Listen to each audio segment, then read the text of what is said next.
என் நெஞ்சில் குடியிருக்கும்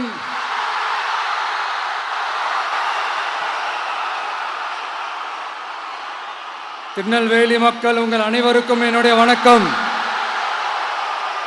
வணக்கம் வணக்கம் வணக்கம் வணக்கம். எல்லாரும் எப்படி இருக்கீங்க?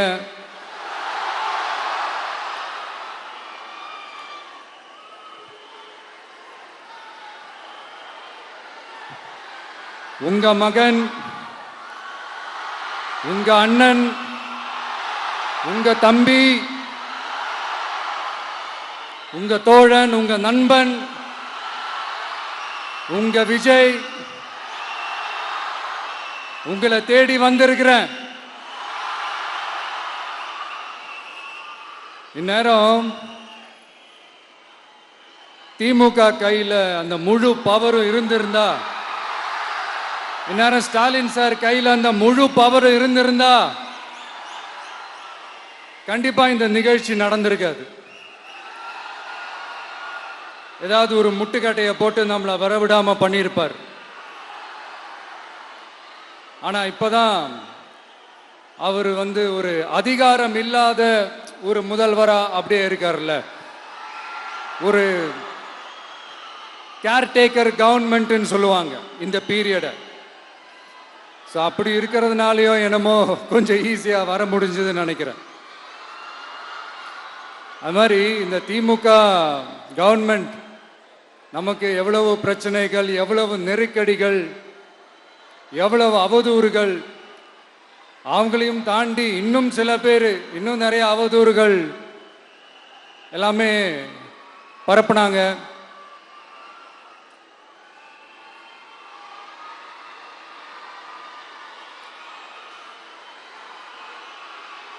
இந்த திமுக கூட்டணிக்கும் பாஜக கூட்டணியுமே இவங்க ரெண்டு பேருமே வெளியில வேணா தனித்தனியா இருப்பாங்க, ஆனா உள்ளுக்குள்ள இவங்க ரெண்டு பேருமே ஒண்ணுதான். இவங்க ரெண்டு பேருக்குமே ஒரே நோக்கம்தான். அது என்ன நோக்கம் தெரியுமா? உங்களுக்காக நல்லது செய்ய, உங்களுக்காக உழைக்க, உங்களோட கூடவே நிக்க இந்த விஜய் வந்துடக்கூடாது.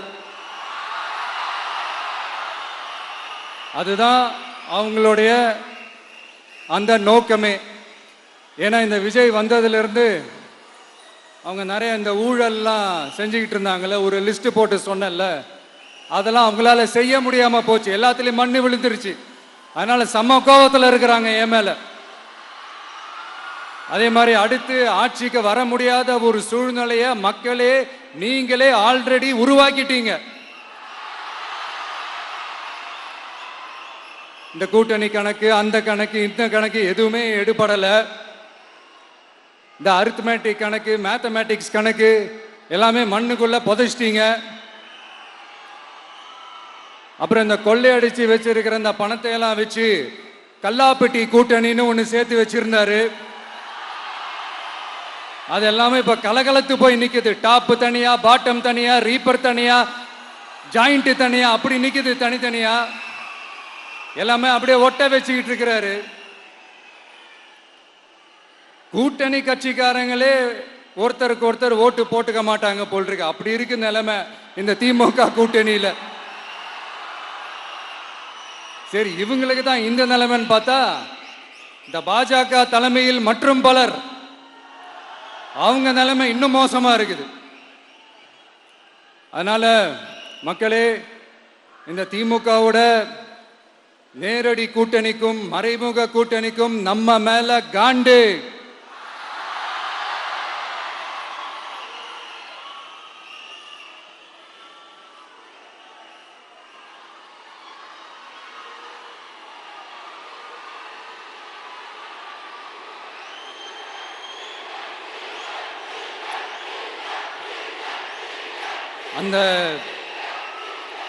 அந்த காண்டுக்கு ஒரு காரணம் என்ன தெரியுமா?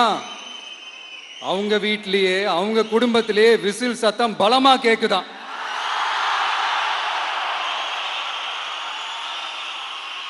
அடுத்த காண்டு அது இந்த சில சில பல கோடிகளை கொடுத்து நம்ம தமிழ்நாட்டு காங்கிரஸை பையில போட்டுக்கிட்டாங்க. யாரு? ஸ்டாலின் சார். ஆனா உண்மையான காங்கிரஸ் யாரு பக்கம் நிக்குது? நம்ம பக்கம் நிக்குது. சிறுபான்மை மக்களோட அந்த திமுக சாயம் வெளுத்து போச்சே. இந்த விஜய் என்னடானா மதச்சார்பற்ற கொள்கையோட உண்மையான ஒரு முகமா இருக்கிறானே. இந்த சிறுபான்மை மக்கள் வேற இந்த விஜய் பக்கம் தானே நிக்கிறாங்க அப்படின்ட்டு இந்த திமுகவுக்கும் பாஜகவுக்கும் என் மேல காண்டோ காண்டு. அதுக்காக நாம் என்ன செய்ய முடியும்? இந்த 33 வருஷமா ஒவ்வொரு வீட்டுக்குள்ளேயும் ஒவ்வொரு மனசுக்குள்ளேயும் போறதுக்கு நாம் பட்ட பாடு எனக்கு தானே தெரியும். அதனாலதான் நான் முன்னாடியே சொன்ன மாதிரி கட்சி ஆரம்பிச்சுட்டு ஒவ்வொரு வீட்டுக்குள்ளேயும் நான் போல, ஒவ்வொரு வீட்டுக்குள்ளேயும் போனதுக்கு அப்புறம் தான் கட்சியவே ஆரம்பிச்சிருக்கிறேன்.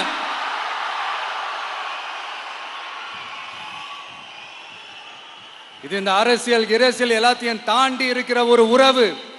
கட்சி கிட்சி எல்லாத்தையும் தாண்டி இருக்கிற ஒரு உறவு. இது ஒரு பூர்வ ஜென்ம பந்தம். இது சும்மா இந்த அரசியல் ஆதாயம் தேடுறவங்களுக்குலாம் இது என்னன்னே புரியாது. இது மற்றவங்களுக்கு வேணா எலெக்ஷன். ஆனா இந்த விஜய்க்கும் விஜய் கூட நிக்கிறவங்களுக்கும் இது ஒரு இமோஷன். நான் சந்தோஷப்பட்டா மக்கள் சந்தோஷப்படுறாங்க, மக்கள் சந்தோஷப்பட்டா நான் சந்தோஷப்படுறேன். எனக்கு ஒண்ணுனா மக்களுக்கும், மக்களுக்கு ஒண்ணுனா எனக்கும் கண்ணு கலங்கும். எவ்வளவு அவதூறுகள்!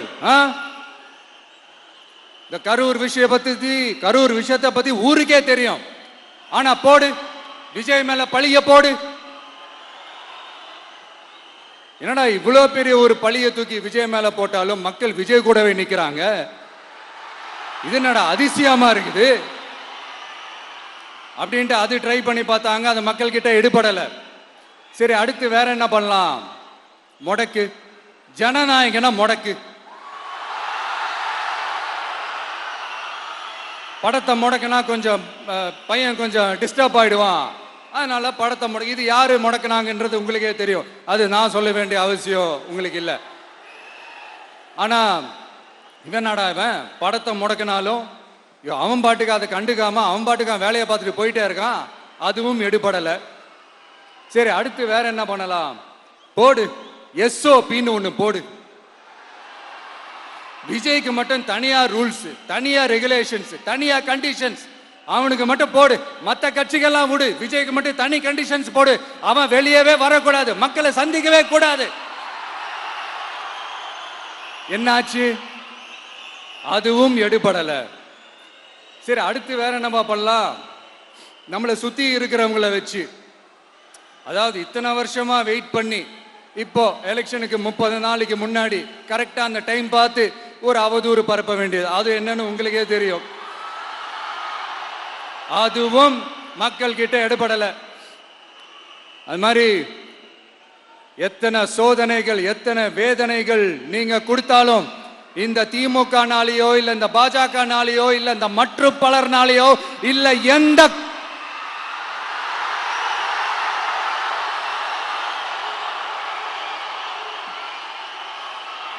வேற யாராலையும் என்ன மக்கள் கிட்ட இருந்து பிரிக்க முடியாதுன்னு சொல்ல வந்த. அதைத்தான் சொல்ல வந்த. ஒவ்வொரு வீட்டில் இருக்கிற ஒவ்வொரு விஜயும் இருக்கிற வரைக்கும் என்ன மக்கள் கிட்ட இருந்து பிரிக்கவே முடியாது.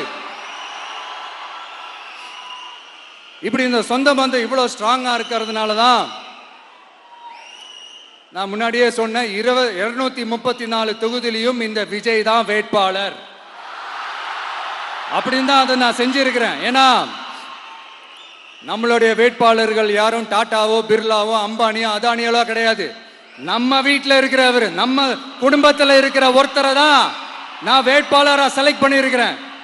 அப்படி செலக்ட் பண்ணி தான் உங்ககிட்ட நான் ஒப்படைச்சிருக்கிறேன். அதனால அந்த வேட்பாளர் வேற, இந்த விஜய் வேற அப்படின்னு நினைச்சிடாதீங்க. இந்த விஜய் தான் வேட்பாளர், அந்த வேட்பாளர் தான் விஜய்.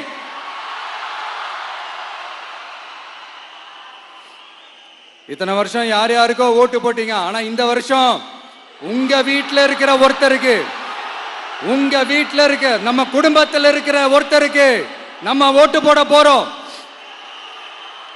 அந்த வேட்பாளர்களுக்கு நீங்க ஓட்டு போடுறது நமக்கு நாமளே ஓட்டு போட்டுக்கிற மாதிரி.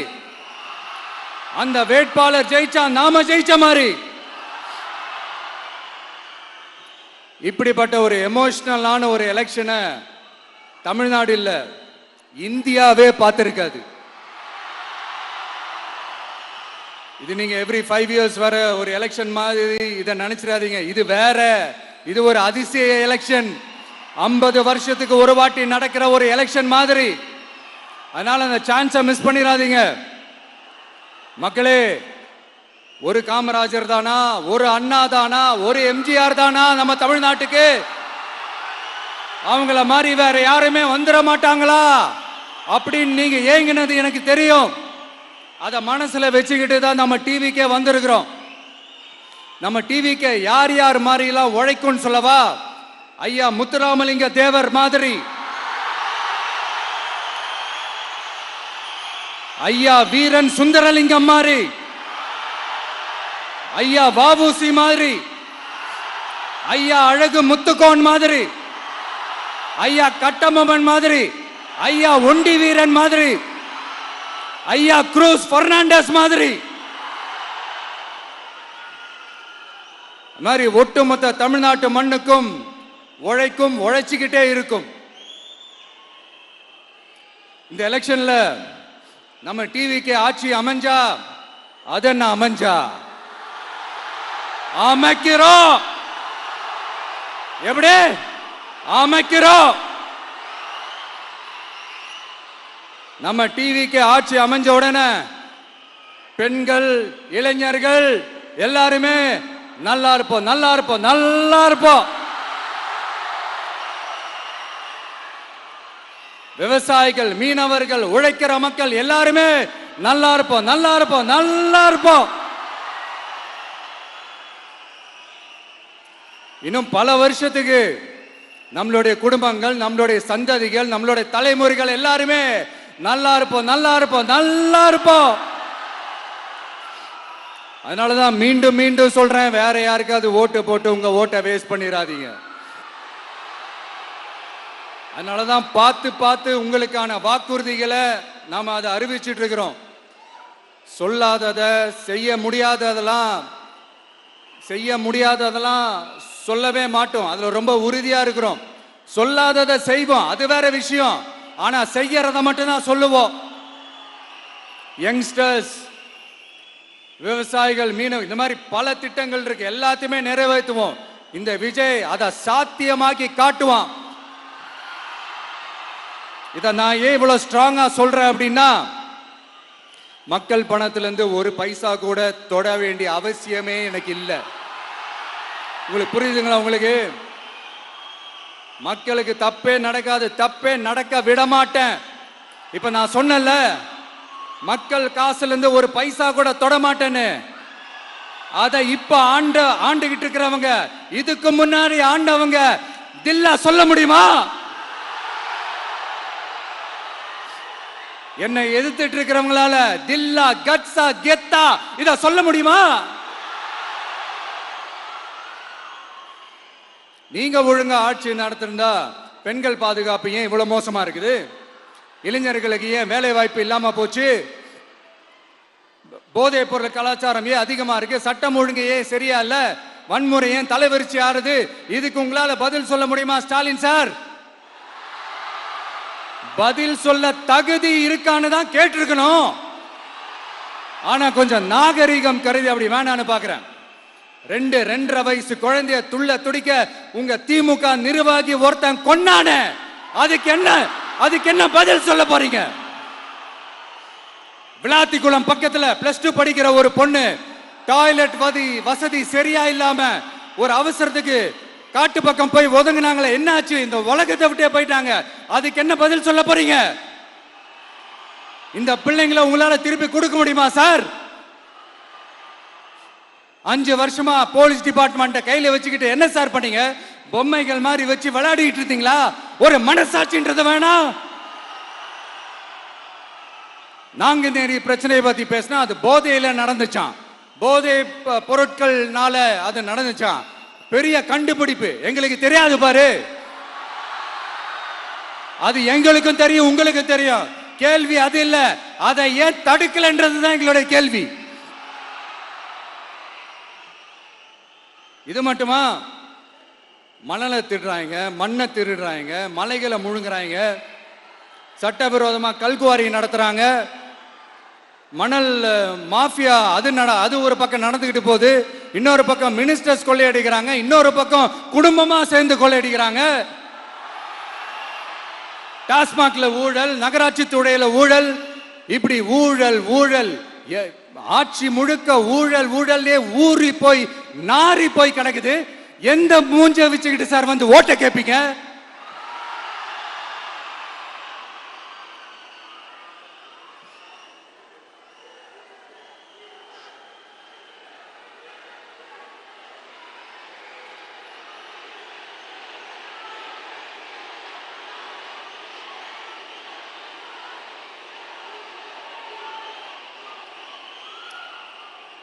இந்த எலெக்ஷன் சும்மா உங்க பணத்தை எல்லாம் வச்சுக்கிட்டு ஒன்னும் கிழிக்க முடியாது. உங்க பணத்தை எல்லாம் வச்சு மக்கள் எல்லாம் விலைக்கு வாங்கவே முடியாது. இது ஒரு மாற்றத்திற்கான ஒரு எலெக்ஷன். ஒட்டுமொத்த தமிழ்நாட்டு மக்களும் அந்த மாற்றத்தை கொண்டு வர போற அந்த எலெக்ஷன். இது உங்களாலேயோ இல்ல அந்த மற்றும் பலர்னாலேயோ ஒன்னும் தடுக்க முடியாது. அதனால மக்களே, ஏப்ரல் 23 காலையில சும்மா பக்காவா ரெடி ஆயிட்டு வீட்டில் இருக்கிற சாமியெல்லாம் கும்பிட்டுட்டு உங்க ஓட்டர் ஐடி கார்டு கையில் எடுத்துக்கிட்டு முதல்ல பூத்துல போய் நின்று அந்த விசில் சின்னத்துக்கு நேரா இருக்கிற அந்த பட்டனை ஒரு அழுத்துங்க. இது ஒரு தலைமுறைக்கான ஒரு தேர்தல், உங்களுக்கான தேர்தல். எப்பேற்பட்ட வசதியான வாழ்க்கையா இருந்தாலும் எல்லாத்தையும் தூக்கி எறிஞ்சிட்டு உங்களுக்காக மட்டுமே வந்திருக்கிறேன். உங்களுக்காக நன்றி கடன் செலுத்துறதுக்காக மட்டுமே வந்திருக்கிறேன். அத்தனை வழிகளையும் தாங்கிக்கிட்டு உங்களுக்காக மட்டுமே வந்திருக்கிறேன். ஒரு நாளும் பொய் சொல்லி உங்களை நான் ஏமாத்தவே மாட்டேன். இந்த 4 முனை போட்டி, 40 முனை போட்டி, எத்தனை முனை போட்டின்னு எத்தனை உருட்டினாலும் இங்க 2 முனை போட்டி மட்டும்தான். ஒண்ணு, இன்னொன்னு எஸ், ஒன்னு டிவிகே, இன்னொன்னு டிஎம்கே. மக்கள் விரோத ஆட்சி நடத்துற ஸ்டாலின் சார் வேணுமா? மக்களை நேசிக்கிற உங்க விஜய் வேணுமா? அவ்வளவுதான் இந்த எலெக்ஷன். அதனால உங்க மகனுக்கு, உங்க அண்ணனுக்கு, உங்க தம்பிக்கு, உங்க பிள்ளைக்கு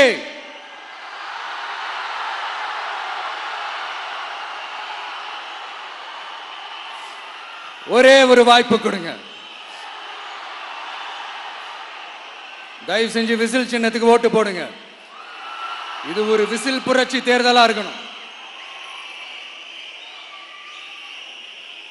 நான் தன்னந்தனியாளு, நீ எல்லாம் நம்ம அப்பாரு, கொஞ்சம் நவந்தனா இங்க 8 கோடி பேரு, மிரல போது ஸ்டேட்டு நம்ம விசில் சத்தம் கேட்டு, நல்ல வங்க வாழ இங்க விசில் கடி ஓட்டே. கடைசி நம்பிக்கை மக்களை தேடி வருது, அதை இறுக்கி பிடிச்சு ஒரு வரலாறு எழுது.